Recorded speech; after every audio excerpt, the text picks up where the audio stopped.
अगली खबर है दंतेवाड़ा से, जहां सुरक्षा बलों के हाथ एक बड़ी कामयाबी लगी है। नक्सलियों के लगाए गए आईडी को बम को डिफ्यूज कर दिया गया है। जवानों को नुकसान पहुंचाने के लिए आईडी यहां पर लगाया गया था। सीआरपीएफ की 195वीं बटालियन और पुलिस की ये संयुक्त कार्रवाई थी।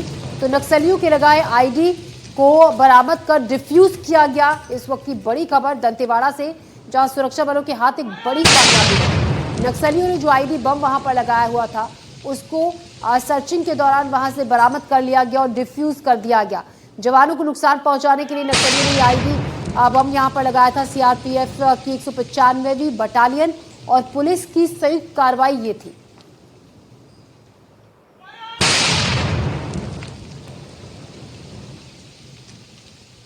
तो एक बड़ी कामयाबी दंतेवाड़ा में सुरक्षा बलों के हाथ लगी, जहां पर नक्सलियों ने जो आईडी बम जवानों को नुकसान पहुंचाने के लिए लगाया था, जब यहां पर सर्चिंग की जा रही थी उसी दौरान जवानों ने इस बम को आईडी बम को बरामद किया और उसको डिफ्यूज कर दिया। जवानों को नुकसान पहुंचाने के लिए आईडी यहां पर लगाया गया था। सीआरपीएफ की 195वीं बटालियन और पुलिस की संयुक्त कार्रवाई ये थी।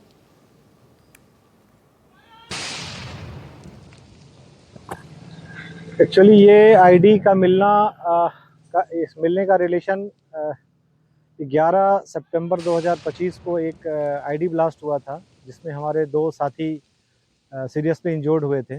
उस घटना के बाद हम लोग लगातार आसूचना संकलन कर रहे थे और ऑपरेशंस कर रहे थे।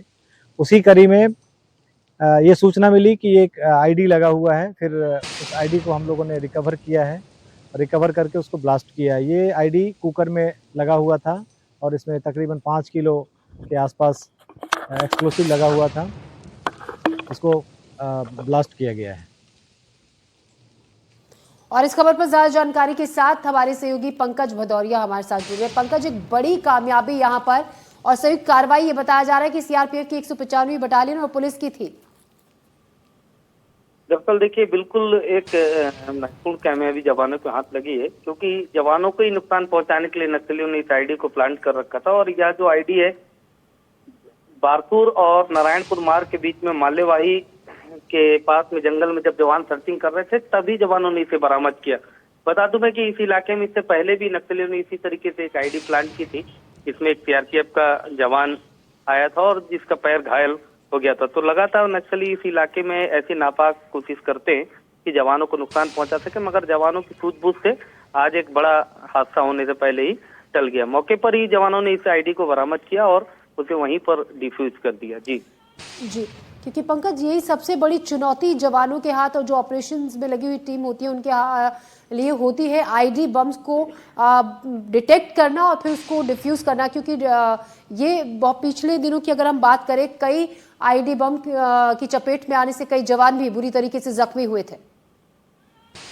देखिए, नक्सलियों का सबसे अगर कोई कारगर हथियार माना जाता है तो इस आईडी को ही माना जाता है, क्योंकि नक्सली जब भी जवानों को कोई बड़ा नुकसान पहुंचाते हैं तो ये आईडी के दम पर ही पहुंचाते हैं। लगातार ये pressure ID, command ID, release ID, इस तरीके की वो आईडी इस्तेमाल करते हैं। और ये जो प्रेशर आईडी है, अगर जवान रिसर्च में निकले हैं तो वापसी के समय में उन रास्तों को टारगेट करके वो दबा देते हैं। और एक प्रेशर आईडी पर यदि जवान का पैर पड़ता है तो या तो उसमें जीवन भर की अपंगता आ जाती है या तो फिर उसे जान गंवानी पड़ती है। मगर अब जवान जिस इलाके में जाते हैं उस तरफ बीडीएस का दस्ता लेकर के जाते हैं। फौजी कुत्ते भी साथ में रहते हैं और साथ में वो माइन डिटेक्टर के साथ बम को तलाशते हुए जाते हैं।